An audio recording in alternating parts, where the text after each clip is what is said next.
Good evening, everyone. I am Mihir from IETE-ISF, and I welcome you all to a session on AgriTech. As the name suggests, AgriTech is about technology and advancements related to the most vital activities for humans, that is agriculture.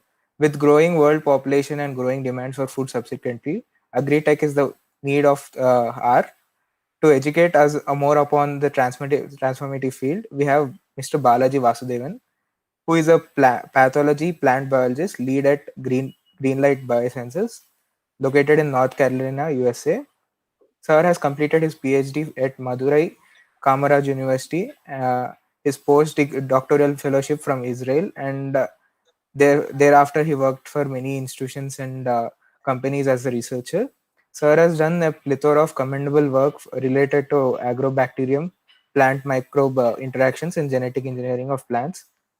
Mr. Balaji's work focuses on development and application of dsRNA mediated sprays on RNAi in combat of pathogens and pests in crop plants. As we progress through the session, if you have any doubts, kindly post them in the live chat for us to take it up. With great pleasure, I invite Mr. Balaji Vasudevan to take up on the session. Thank you, Miguel, and thank you, Yashraj, because Yashraj was the one first to reach out to me, and so I have to thank him for this excellent opportunity. And Miguel and other members of Yashraj's team and the whole VAT team and IETE, who is organizing the event, for this excellent opportunity.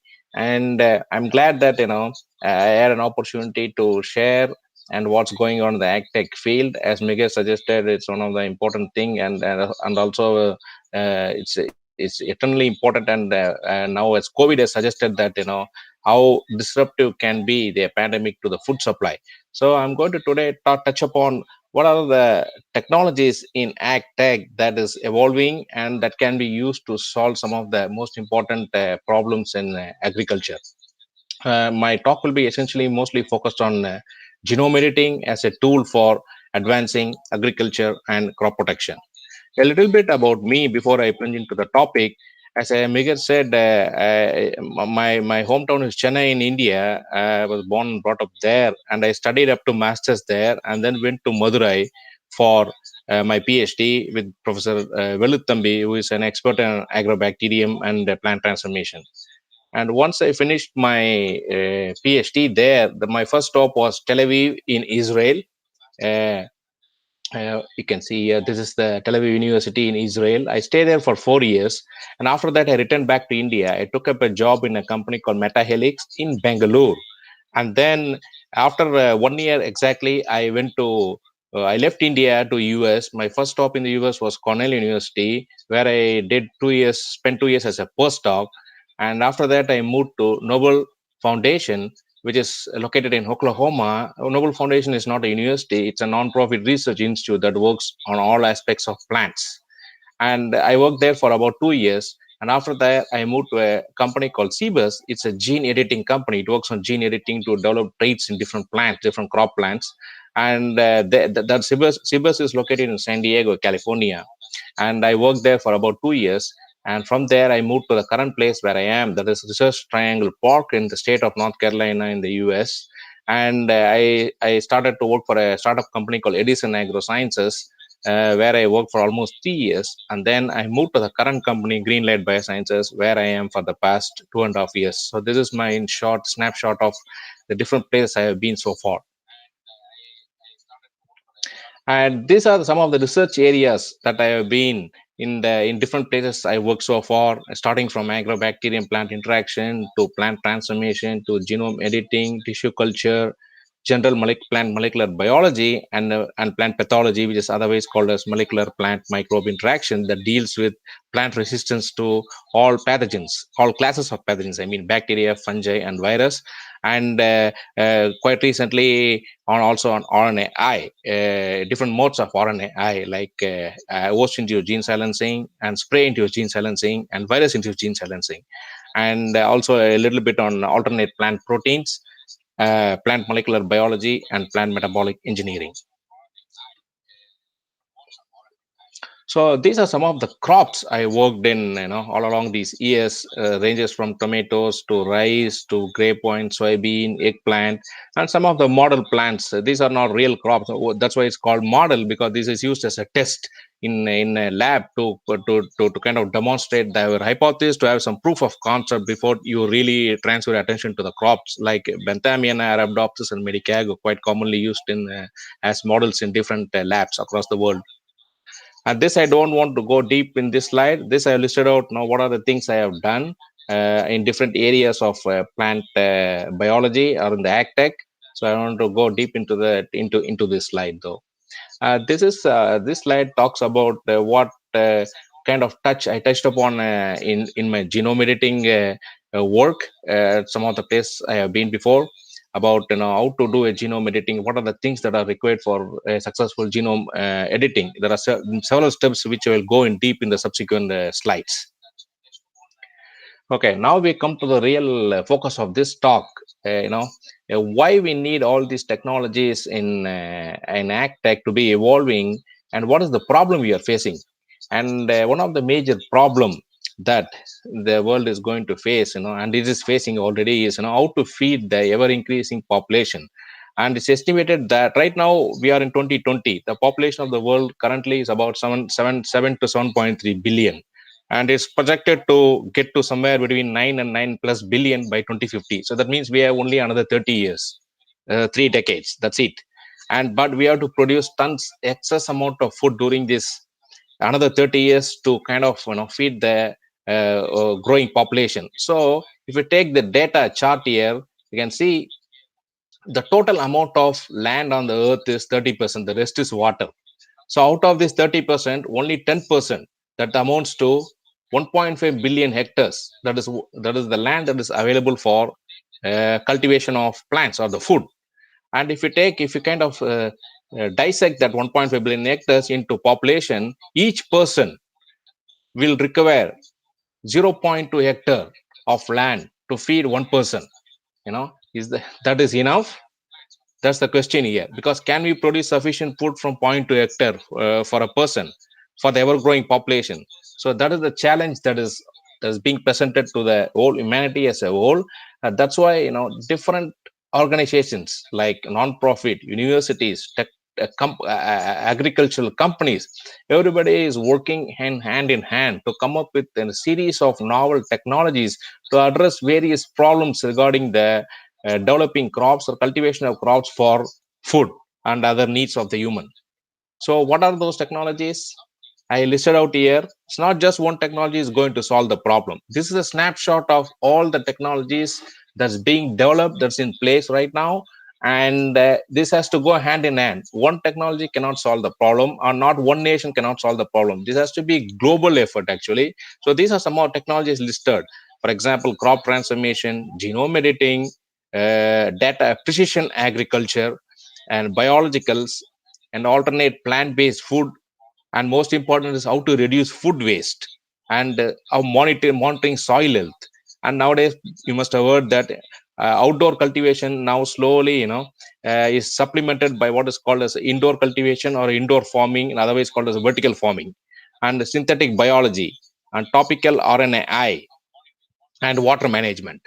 So these are some of the things I listed out there, which uh, should go hand in hand as a combinatorial approach, not as an isolated approach, to kind of tackle the problem we are facing of growing plants and feeding the ever-growing population.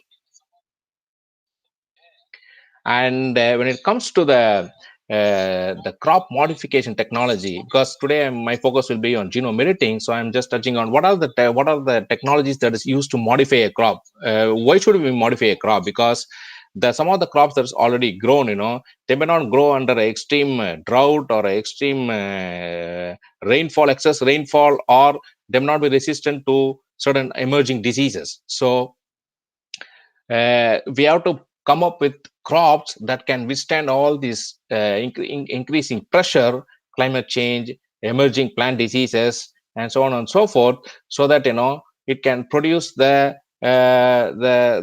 can give the yield, and it can produce the fruits that we are looking for. So some of the crop modification technologies that we are looking or crossbreeding. For example, this is the old one, and mutagenesis, wherein you kind of introduce mutation using chemicals or sometimes radiations.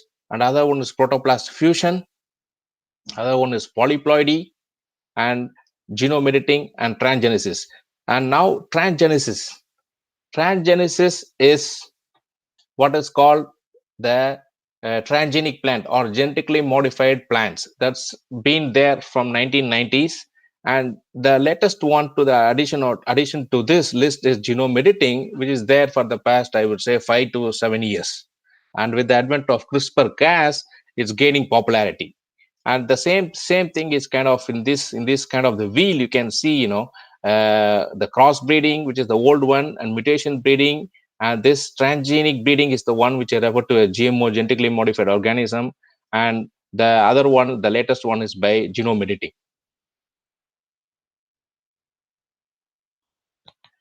Now I'm going to touch upon now what is the difference between these three major technologies to modify crops. One is the conventional way, other one is the genetically modified GMO, and the latest one in addition is the genome editing. When you take the conventional, the breeding work, the people are breeding our crops for a very long time.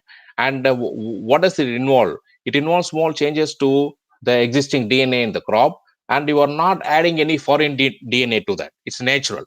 When it comes to genetically modified, the key point is you are bringing in some foreign DNA or foreign gene to your crop. That's why it's called transgenic crop, and that gene gives some beneficial effect to the crop, such as it protects the crop from pest, it protects the crop from plant diseases, it can protect or make the plant to grow in drought conditions. So all kinds of beneficial traits. The key point is in GMO there is a foreign DNA that is inserted into the plant. In the case of genome editing, essentially, in most of the cases in genome editing, there is no foreign DNA, whether it's a knockout, meaning you are kind of stopping the activity of certain gene inside the plant. You are not putting any foreign DNA. And point mutation is the one wherein you kind of change one base to the other. Again, there's a small change to the DNA and you are not adding any foreign DNA. And when it comes to the regulation, when you kind of produce this crop, it has to be subjected to the regulatory bodies before it's approved and for the commercial use. When it comes to the regular breeding, what farmers are, what the breeding companies are doing, the product is not regulated because it doesn't contain foreign DNA. Similarly, when it comes to GMO, the product is strictly regulated. That's why it takes 10 to 12 years before a genetically modified crop comes to the market for public use. When it comes to genome editing, it's still under question. There are certain countries like the US, Japan, and Australia, and Israel, which are relatively easy to work with, in the sense that if you have a gene edited crop and if you follow certain criteria or certain rules, your product will not be regulated. Whereas there are certain countries, for example, like Europe, the entire Europe are very strict with genome editing. They will regulate the genome edited crops as they consider as the GMOs. So there is no difference between GMO and genome editing as far as Europe is concerned. Whereas in other countries, the situation is a little bit relaxed. So now the next one talks about, before I go deep into genome editing, I want to touch about the old one, that is the GMO. And if you take GMO was first introduced in 1992 in soybean. Till that time, from there to until 2017, this chart is up to 2017, and you can see there are about 24 countries which have started adopting GM crops. And of these 20 countries, 24 countries, you can see, which consist of developed nation as well as developing countries. And the USA is the country which has adopted, which is planting more GM crops than any other nation in the world, compared to other countries. And while the rest of the countries are picking up. And when you take what are the crops that is being planted as a GM, it varies. It starts from soybean, which is widely planted, and corn. These two are main, and cotton, canola, sugar beet, alfalfa, papaya, squash, potato, apples, eggplant, and pineapple. These are the crops that are transgenic and that is being adopted by different countries across the world for various beneficial traits. And this chart shows at what is going on in 2018 As of 2018, 70 countries adopted biotech crops since 1996. When the first that was the first year when a genetically modified crop was planted in the field. And as I said, USA again stands top in the amount of the acres the genetically modified plant is cultivated. Other countries are fast picking up. So as of now, as of 2018, about 192 million hectares of biotech crops are being cultivated in about 26 countries, and that is planted by about 17 million farmers is now cultivating GM crops. So now you see all the countries are slowly picking up in the number of crops and number of acres of GM crops that's being adopted because of the benefits it brings with it. Next, so that is about the genetically modified crops. But still, even to date, for example, says Europe is strictly no to genetically modified or the so-called GM crops because of the fact that they consider that as a kind of the toxic. They are not permitting the use of the GM crops in their countries. Whereas other, as I said, other countries, both developed countries as well as developing countries, are relaxed and they permit the use of the genetically modified crops. So, but the problem with genetic modification is that it takes a lot of time to develop. It takes about anywhere between 10 to 12 years to develop one genetically modified crop before it comes to the farmer's hands, it comes to the market. And the amount of money you have to spend varies anywhere between $150 million to about $300 million to develop one genetically modified crop. And there's a very strict regulations. So in that time frame, it's very difficult to get the crop into the field. That's where in the past 5-7 years before, genome editing came into play. uh, and now genome editing is getting quite a bit of attention because the amount of time it takes to develop a crop is less than half. For example, in the case of GM, if it takes say 10-12 years, you can develop a genome edited crop within about 4 to 5 years. So it cuts down the top, it cut down the expense and everything. So it's kind of a relatively short time to bring a genome edited crop to the market. So what is this gene or genome editing means exactly? It is nothing but the interventions at the molecular level of the DNA to alter the structural functional characteristics of organism. So you are just making small changes to the existing DNA. You are not bringing in any foreign DNA here. You are making changes to the DNA, and that changes to the DNA will actually reflect in the form of a trait. So how does this genome editing mediated by CRISPR-Cas9 works? So what does this CRISPR-Cas? CRISPR-Cas is a nuclease that reads the DNA and then it makes specific changes. It could be a deletion of a base or changing the base from one base to the other, which edits, or you can just take one base and put another base, nucleotide, called replaces. So all these things are made at a precise location in the DNA, at the exact place where you want. And that changes leads to the consumer benefits that could be in the form of a better nutrition or a longer shelf life or a disease resistance or a drought tolerance, higher yields, and uh, uh, and so on and so forth. There are many traits that can be benefited because of the gene editing. And as I said, the one of the key benefits of gene editing is, when you compare to the conventional plant breeding, which is comparable to gene editing. Conventional plant breeding is kind of crossing, and the changes occurs in the DNA as a form of a nature, and then it takes about anywhere between 10 to 12 years there to develop a crop by breeding. Whereas when you take when you want to develop the same kind of a crop by gene editing, the number of cycles is just half. From 10 years, we can cut down to 5 years. So why we have to use this CRISPR-Cas mediated genome editing technology? What is the need now? Because it's highly efficient, it's highly targeted plant breeding technology, and it kind of enables customized solution for farmers' challenges. Depending on the needs of what is going on, we can kind of customize and then come up with strategies to kind of edit the plant so that you get a edited plant with the relevant traits. We have just put this slide shows an example of how what is the difference between a conventional breeding and a genome editing what are the benefits that are associated with that? For example, here there are two corns here. For example, one corn is very tolerant to the drought condition, but the plant is a lower quality.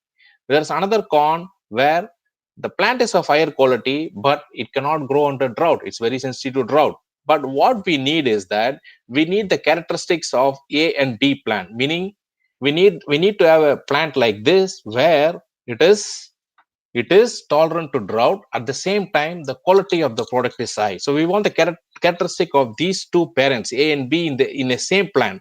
So this is what is done in conventional breeding by crossing these plants for generation or generation, multiple generation. Ultimately, you get a plant that has both the characteristics. But how long it takes? It takes about 10 to 15 years to achieve this plant. So this is what is being done in a conventional breeding. But now the same thing can be done in genome editing in 4 to 5 years. So imagine instead of 12 years, you can get the same thing within about 4 to 5 years. So that means you are cutting down the time and you are bringing more products to the market in a short time. And most importantly, cost, labor, and all those things is cut down to half. Here, for example, again, if you have plant A and plant B, you take the two characteristics from the plant A. For example, from plant A, the drought tolerance trait, and in the case of plant B, the higher yield or higher quality of the product. These two are combined into one plant using genome editing. You just take the genes of these two and then make edits and then bring about the trait in the plant by genome editing. So, and ultimately you get a plant that is drought tolerant as well as higher quality within 4 to 5 years. So this is the one example to show where genome editing can play a huge role. And now this slide shows what is this CRISPR-Cas9 and how it enables the targeted DNA breaks. So CRISPR is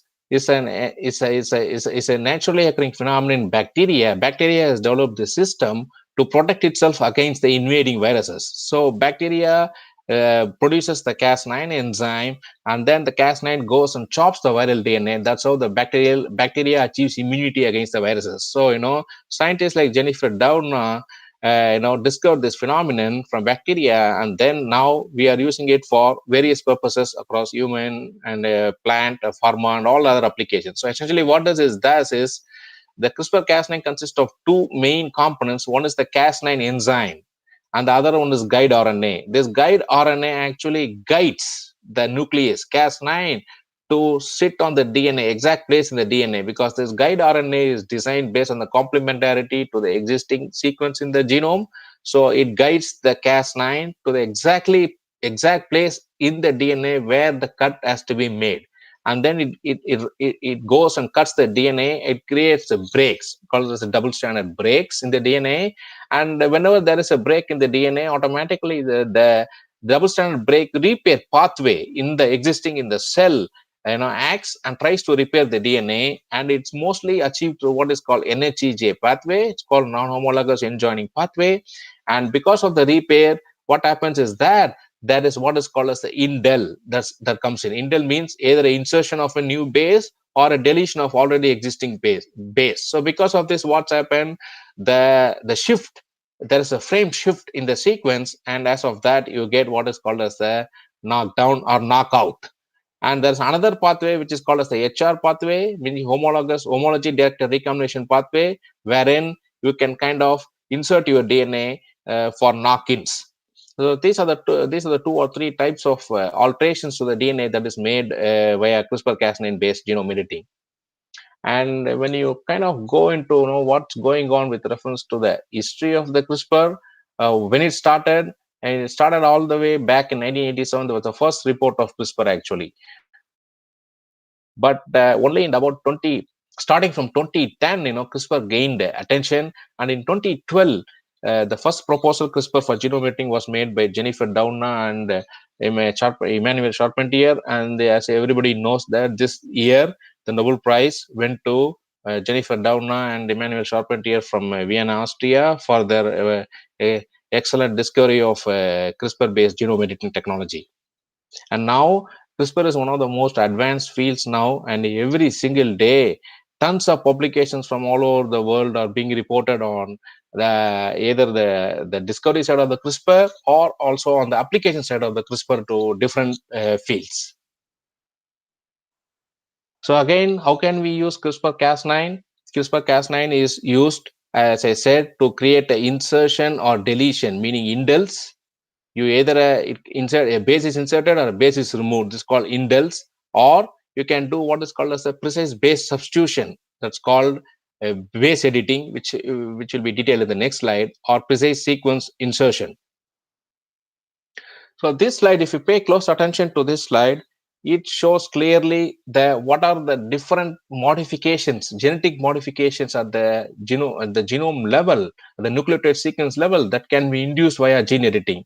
If you say the first one, the A is called is the indel based alterations to the DNA done by CRISPR-Cas9 mostly, and also it can be achieved by other nucleases, other forms of genome editing technologies like zinc finger nucleases and talents, but CRISPR-Cas9 is the main. And as I said, it can induce indel mutation and precise genome editing. And the B refers to what is called base editing. This base editing was developed by Professor Liu at Harvard University, and this about 4 or 5 years back, wherein here exactly you can change one base to the other. There are two kinds of base editing. One is called CBE, cytidine deaminase. Other one is called ABE, adenine base editor. What CTD does is it converts the base C, cytosine, into thymine, whereas adenine base editor converts adenine to guanine. So if you want to convert A to G, you use ABE. If you want to convert C to T, you use CBE base editor. And very recently, the same in the same professor's David Liu laboratory, they discovered another version of gene editing, which is called as the prime editing. And prime editing uses what is called as the reverse transcriptase, which is a very newest one, and that is used to create deletions, insertions, and substitutions all in one. Uh, uh, in fact, C is a combination of A and B, I would say. And with all these technologies in the ABC, whether it is a CRISPR or a base editing or a prime editing, they all results in these kind of changes. One, it could be a insertion or deletion of the bases called indels, or a base substitution wherein you change from one base to other. And then if you want to insert certain sequence at a precise point in the genome, that's called targeted insertion. Or if you want to remove something, a portion of a gene or the entire gene from the existing genome, that is targeted deletion. And there's something called chromosome rearrangement, wherein you kind of rearrange the parts of the portion of the chromosome from one location to the other location. So all these changes can be brought about by the use of CRISPR-Cas9 and its modifications. So when you want to do a gene editing, when you want to make some targeted, precise changes in the genome of a given plant, it involves certain steps. This slide shows what are the steps that one should take or one should follow, before you kind of generate a gene-edited plant. The first step is what you want to really do at the genetic level. You have to first know the target of the gene or the genetic sequence of the location where you want to make the change. So there are a number of softwares to do that, and once the target is fixed, the location in the gene or at the sequence level where you want to make the changes, then you design what is called as the guide RNA based on that. And the guide RNA design, again, there are softwares to kind of help you with the design. Once the design is made, then you synthesize the guide RNA, and then you clone that into a vector under a promoter that will kind of express the guide RNA along with Cas9 enzyme. So you should have essentially two cassettes, one cassette expressing Cas9, the other cassette expressing guide RNA. So once this construct is ready, now it has to be delivered into the plant. And how can you deliver into the plant? There are various mechanisms or technologies to deliver into the plant, but the two most important things, one is by agrobacterium, which is a bacteria which is used to deliver tDNA into the plant, and the other one is via gene gun. And there are other on top of these two, there are other technologies like protoplast, virus mediated, micro injection, and floral dip. But the two foremost is agrobacterium and gene gun. Once you kind of deliver those Cas9 and gRNA into the plants, then you have to do screening. It's not like that, when you deliver, all the plants are going to be edited. No, the genome editing frequency is still low. For example, if you kind of screen 100 plants, probably 5 plants or 6 plants or 10 plants, depending on the what is the efficiency, you are going to get genome editing. So you have to screen quite a lot of plants, and there are different molecular approaches to screen whether your plant is genome edited or not. One is the classic restriction enzyme based, and then other one is T7 endonuclease based.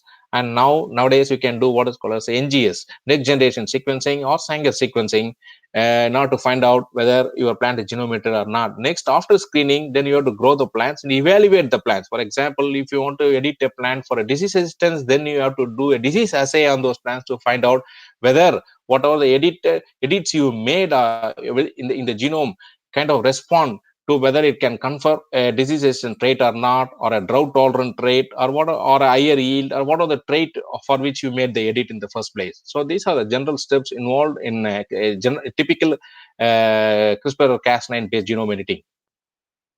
And as I said, this little bit details on how we were going to deliver those genome editing reagents into the plants. As I said, these are some of the tools. One is agrobacterium, other one is gene gun, other one is polyethylene glycol mediated protoplast transfection, other one is floral dip using agrobacterium, which is applicable only to very few plants, and viral mediated delivery. You can also use virus to deliver your CRISPR-Cas9 reagents into the plants, and this picture shows the same.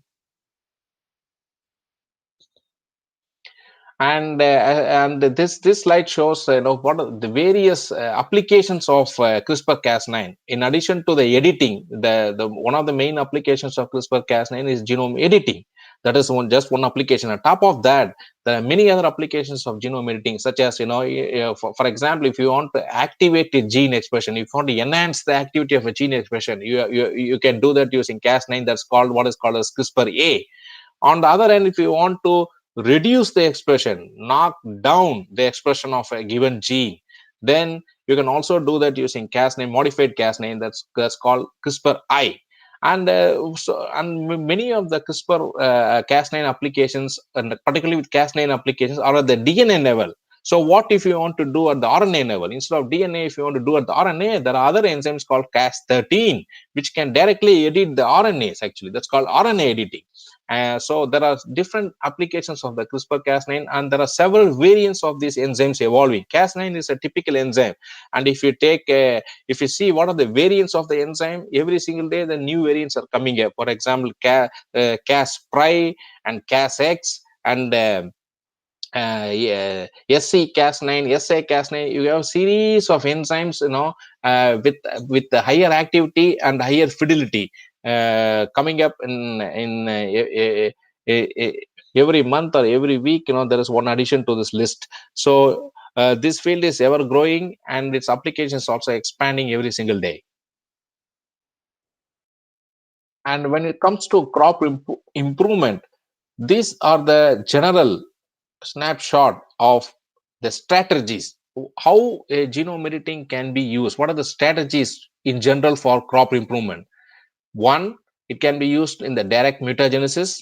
Two, it's in the multiplex genome editing. Multiplex means instead of editing at one place or for one particular trait, you can do editing at several different locations on several different genes at the same time. And then third is editing of quantitative trait loci. This quantitative trait loci is something that's involved in disease resistance usually, or pathways. And domestication. For example, you have a wild crop, wild rice or wild corn, whatever the crop is, that you can't use that crop for our daily use because it has to be domesticated. And domestication of a wild crop by conventional way, it takes a lot of time. But now with the help of editing, genome editing, you can do that in a very short time. That's called the domestication.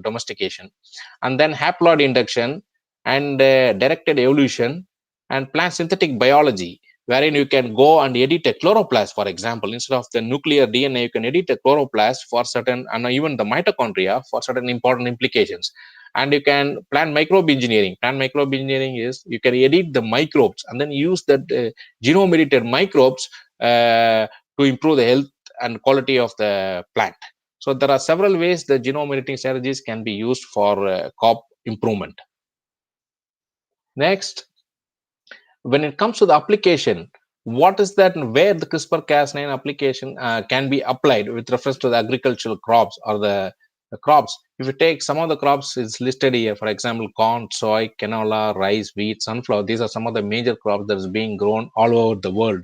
And these CRISPR-Cas9 can be used to alter or derive different beneficial traits to each of these crops. That could be in the form of a disease resistance. If you want to make a crop resistant to a certain disease, you can use the Cas9 genome editing, or you want to increase the yield, as I said, to increase the tolerance of the plant to drought, or if you want to have other important traits, increase the, for example, the metabolic value of the plants, or if you want to increase the certain metabolic content in a given plant, which is called metabolic engineering. That's again can be done by CRISPR-Cas9. This chart actually shows the different crops where genome editing is going on. This is only a small list. There are several additions to this list. As you can see, this is done in all major crops, row crops, vegetables, fruits. When you list anyone, now the genome editing is being applied to improve the value of the crop. For example, rice, corn, wheat, tomato, potato, sorghum, barley. So all the major crops now genome editing is being applied to improve different traits in the crops. This is only a partial list. Whatever I is showing here. And this slide is a very important slide. It shows what are the traits that was modified by genome editing so far, starting from 2012, and where it stands right now. On the top end, and the one in the red is on the application of genome editing to the human side for the diseases. On the top side is for the agricultural crop side purpose. I'm going to focus on the top ones. For example, starting from 2012, you can see already blight resistant rice. What is blight? Blight is a disease caused by the bacteria called Xanthomonas in rice. It's a very serious disease in rice, and impacts rice cultivation. So people have used genome editing to develop a disease or a blight resistant rice. And if you see herbicide tolerant canola, what is this herbicide tolerant canola? That was developed by the company where I worked in San Diego. It's called Cibus, and they have generated what is called as the sulfonylurea resistant canola, meaning you can grow this canola where sulfonylurea is sprayed. The normal canola will not survive. Only the gene edited canola will survive. All the weeds, so all the weeds will die. So this herbicide resistant canola is now commercialized. It's available in Canada right now. And another one that is available, commercialized and available in the market right now, is this soybean with reduced trans fats. This is called high oleic soybean, and this is developed by a company called Calyx in Minnesota. They did not use CRISPR though, but they used talents to do the genome editing in that soybean. And the oil that comes out of the gene editing soybean is rich in oleic acid and with reduced trans fats. It's a healthy oil, and that is approved, and that is available commercially right now in the US. So and another genome edited trait that's called high yield waxy corn, that is developed by a company called Corteva here in the US. That corn, genome edited corn, is rich in amylopectin and low in amylose. Amylopectin is a material that's used for a variety of industrial applications. So they are developing a corn that is rich in amylopectin by genome editing. That's almost at the final stages of going through regulatory approvals and getting commercialized. So it will be out soon.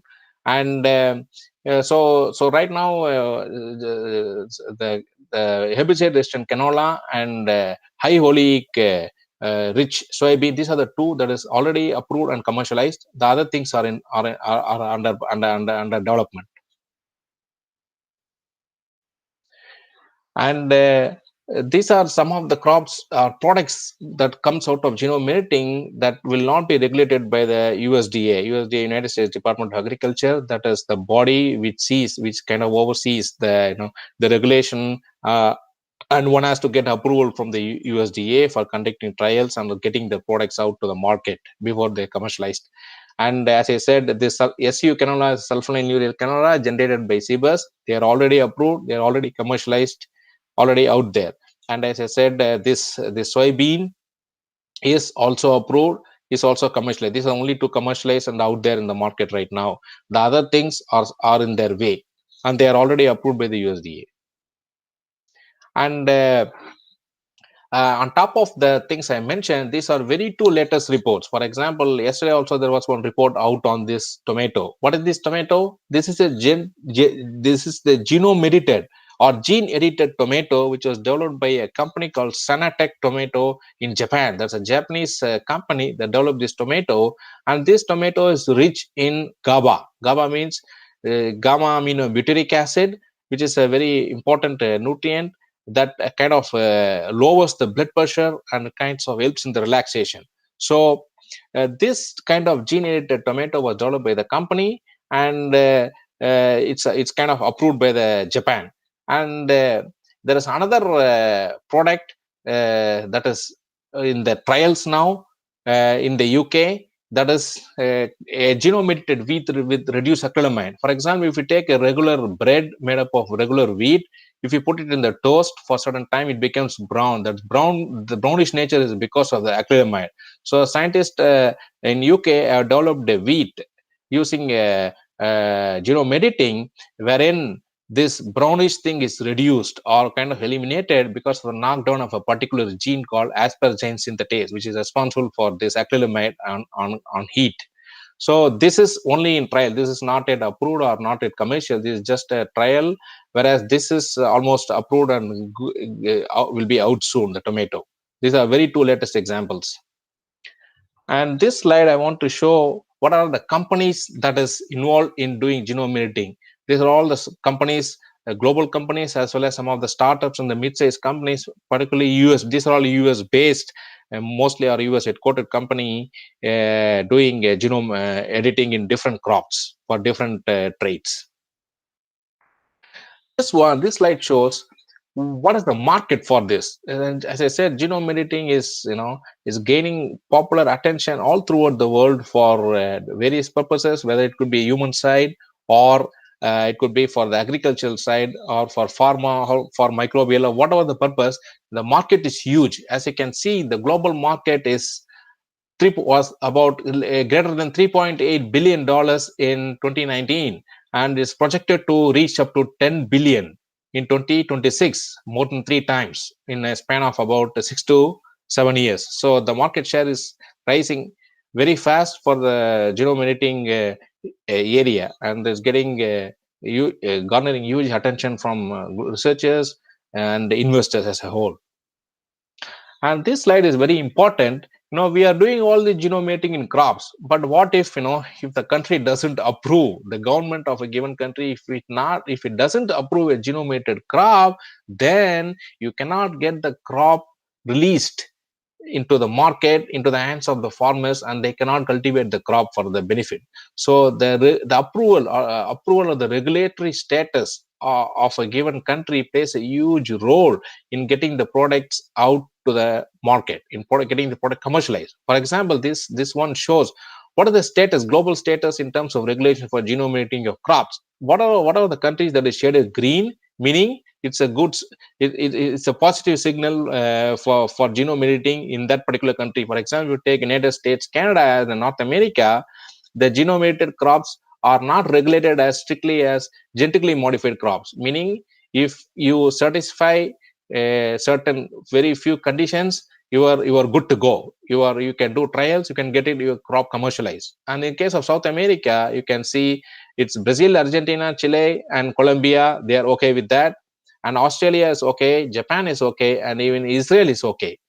But when it comes to countries in the European Union, EU, that's where the problem is. They are not okay with genome editing. They are still considering genome editing as GMO, genetically modified organism. They're treating both as same. So getting a genome edited crop approved and released in the European Union is not possible, at least as of now. And there is one exception to that. Now UK is now out of the European Union because of the Brexit. But now UK, there was one report a couple of days back, the UK government is almost there. It's very close. Anytime the news might come, they're almost at the verge of allowing the genome editing in at least in the UK. The UK government is okay with allowing the genome editing to take place in their country. So anytime right now it is yellow, anytime it may become like green, like the US or Australia. So it's almost there. And as far as India goes, still the talks are going on. Nothing is finalized. So India, we don't know what will happen. What the Indian government is thinking of genome editing. Hopefully, some positive, good news comes through soon. After because scientists have submitted the proposal to the Indian government about the benefits of genome editing. The discussion is going on. I believe that the yellow code in India turns green like USA or Australia soon, because India needs genome editing. That's my own personal opinion, though. And so this is the global status as of now, and this is evolving as things go by, as things more evidences come, more the government bodies gets convinced, things will change. So, but this is the status as of now. So these are the things I would like to conclude with the genome editing. As I said, genome editing is a very effective tool. It can induce some precise changes in the DNA, and that's beneficial to the crops and ultimately to the farmers. And uh, not only it can kind of delete or insert a piece of DNA. It can also make a precise substitution of the bases, which is called base editing, from one base to the other bases. And most importantly, it is the genome edited crop is actually identical to its parental crop, except for certain small minor changes in the DNA. That's it. It's kind of a modified form of breeding. And this slide, I wanted to, particularly for students interested in biology, who is taking biology course, like we're doing an UG in biotechnology or a PG in biotechnology, and they're thinking, what is the future of the biotechnology or biology from a career perspective. And this chart, this report in McKinsey, and which was published also in Forbes, tells that the next decade, next 2-3 decades, is going to be a biology based decade. It's called bio revolution, because for example, in the 1990s and the entire 2000s to 2010, 15, 2020, those 30 years was dominated by digital economy, meaning this internet, smartphones, Google, Apple, all the tech companies, Facebook, all these digital companies kind of ruled the world. They were dominating the economy. But now things are going to change. In the next decade, in the next 2-3 decades, is going to be bio-based economy. That's why it's called, the Forbes called it as, the McKinsey called it a bio revolution, where different aspects of the biology will come together to dominate the economy, and it's going to be a $4 trillion economy. So that's a good news for people who are in the biology field. And that is supported by the investments. And never before such a huge investment was made in AgTech, particularly if you see, even during the pandemic times, the COVID pandemic times, if you see the amount of the investment that is made in different aspects of the AgTech, you see it's about $46.4 billion in 2020. For example, if you take 2020, that was the pandemic times.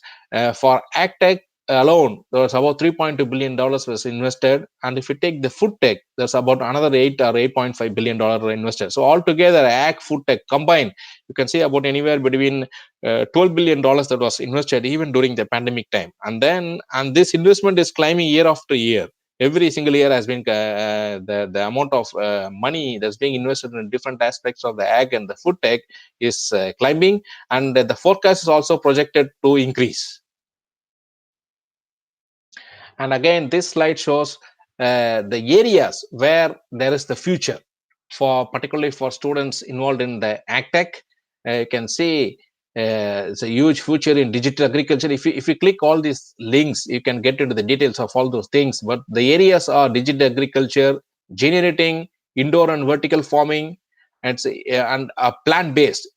People must have heard now, with the plant-based thing is going crazy. The attention is huge, like plant-based meat, plant-based egg, plant-based dairy, and alternate proteins, plant-based proteins. Everything is now plant-based. And data science in agriculture, and of course the GMO, the transgenic crop, will remain. And synthetic biology is going to rule the world. As I said, in the $4 trillion economy, which was projected by McKinsey report, synthetic, of all the different aspects in biology, synthetic biology will kind of top the list, will lead the list. and then of course the RNA and gene silencing. So these are some of the areas where there's the where the for is being projected to have a huge growth, and these areas is going to have a huge impact in agtech as a whole in the years in the next 2-3 decades to come. So with that, I'm concluding my talk. And again, I thank the organizers for the opportunity for having me here, so that I could share some of the things that particularly from a student's perspective. So that was my whole objective, to say that students who are involved in the biology courses, they have a really a bright future ahead. Thank you. Sir, like I have a question. Yes. So, like, is genome editing harmful to environment? They say No. they say Yes, it's GMO is like please. decree is harmful to environment, as it causes damage to biodiversity, right? Uh, It say this kind of these NGOs and all those people, they kind of come up with all kinds of theories, and if a GMO crop, before, as I said, it takes 10 to 12 years to develop one crop, and the amount of test one has to do before it is approved by a regulatory body. For example, in the US, it is USDA and FDA. These two kind of oversees this development of a GMO crop. The amount of regulatory the data that has to be submitted to these bodies before it's approved, it's huge. They kind of cover each and every aspect of it, in terms of whether a GM crop can be detrimental to the environment there, like birds or any kind of beneficials, and whatever is there out in the environment. They do all kinds of tests before this is approved. And there is not a report that says across the entire world that even one person is dead because of eating GMO, right? yes, Yeah, sir. from my perspective, from my personal perspective, no. Sir, and one more question. Like, each to identify a particular trait in the DNA, how long does it take? Like, this particular part is giving Yes, so and so trait to the plant. So, how long does it take to identify that trait? Like, for everything, it identify. will. uh, Yes, Yes. there are the two things here. One is, as you said, it's first is identification of certain genes, or certain not one gene. It could be a more than one gene, or even a whole pathway to for a given trait. Oh, the identification of this nowadays takes very less time with the development of latest genomic technologies like sequencing, like whole genome sequencing, next generation sequencing, and you have wide variety of tools in the molecular biology toolbox to get that to decipher whatever the genes that controls these traits. And this takes nowadays very short time, and this need not be done by a individual laboratory. This can be even outsourced, because there are certain specialized groups or specialized centers who can do this, because they have all the tools and technologies in place. So this can be done in a very short time these days, compared to say 10-15 years back. Now the things are different. At the time, whole genome sequencing, next generation sequencing, all those things were not there. Sequencing a genome was a big deal then, and it cost a lot of money, tens and thousands of dollars. Whereas now, if you want to sequence a genome, it is less than $1,000, and within 24-48 hours, maximum 3 days to a week, you already have the genome sequenced. Okay. So, like, thank you, sir, for taking your valuable time and giving us so much knowledge and information in as much as possible in a very short time. So, I thank you, Riga, on behalf of the IETE-ISF team, and as we are conduct this session is a part of AccessDenied' 2021, which is a 36-hour mega hackathon, and in this we have many tracks: healthcare, education, and other tracks. This hackathon also has major cash prizes and challenge based cash prizes as well. And if there is any more questions, if for whatever No, that, if there is a time limit, if for the want of time, if somebody is not able to ask any question or anything, they can either email me, or reach out to me other means, or LinkedIn, or wherever it is. So I'll be very happy to answer the questions the students might have.